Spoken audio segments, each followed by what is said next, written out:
And it bothers me the fact that, and it's not jealousy. Trust me, I wish it was jealousy. This, okay? Um, Now I just read not long ago that Nate Eaton, okay, nothing against Nate.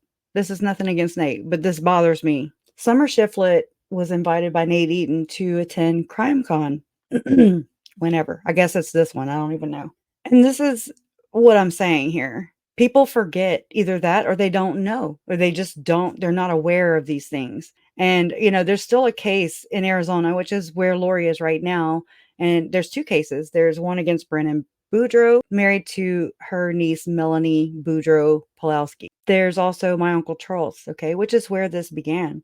This is from the Chandler Docs. And, anyways, it says Lori found out about the potential intervention on 7/9/2019. She reached out to Alex Cox, Melanie Boudreaux, and Summer Shiflet to warn them of the elaborate plan that Adam and Charles had. Adam and his son Zach were picked up at the airport on July 10th, 2019 by Adam's mother, Janice, right? Summer provided Lori with updates. Summer, Summer, Summer was calling Lori and basically saying, "Hey, they're here, they're there, they're doing this. This is what's going on." Okay? Summer provided Lori with updates regarding Adam's whereabouts and asked Lori if she wanted to run interference. Summer asked Lori if she wanted to run interference. Lori told Summer that she was trying to figure it out. Summer commented, and I'm quoting, "I will kill him myself if that is the case." Lori responded, quote, "No, I need you safe," unquote. There is no indication who Summer was talking about killing.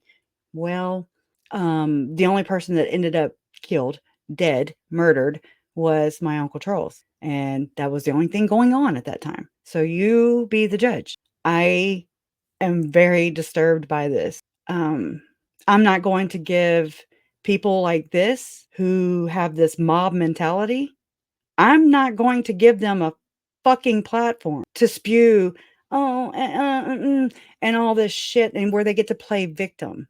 That's not right to me. That is wrong to me. We haven't gone through this trial yet.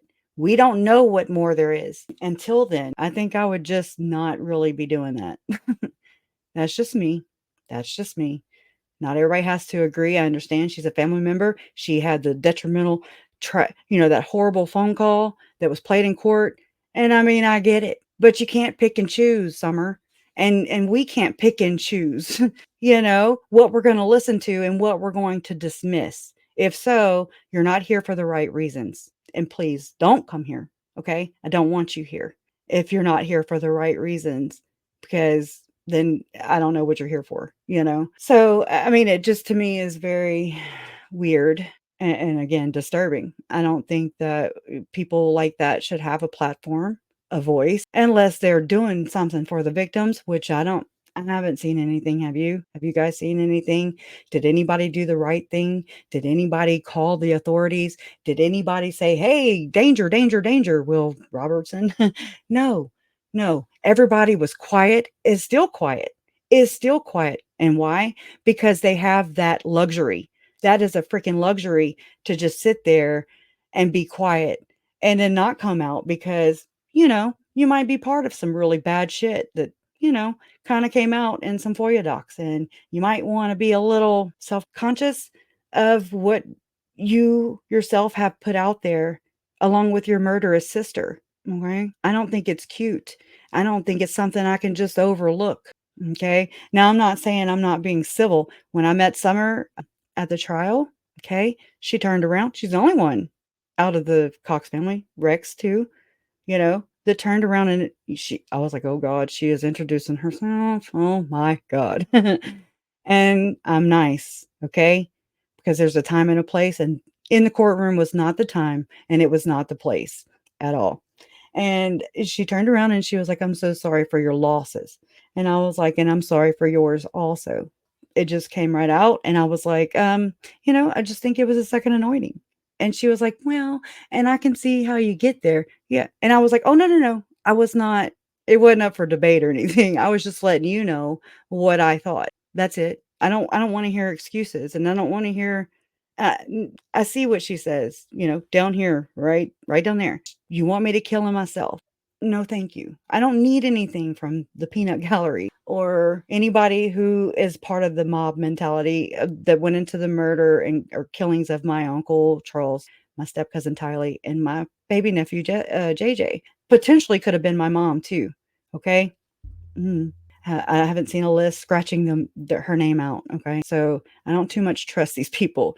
After Ervil LeBaron died in prison, even while he was in prison, there were still murders that happened while the man was in prison. He was accounted for, but murders continued. I didn't know what a cult was. I didn't know who was in said cult, and nobody was just, like, coming forward to say, "Okay, yeah, I have like-minded beliefs, and here's this and this and this." No, we've got people coming out who are, kind of when they have to come out, I think, who their butts are on the line and they could be implicated too because they were there and participating in the same like-minded beliefs that Chad and Lori were participating in.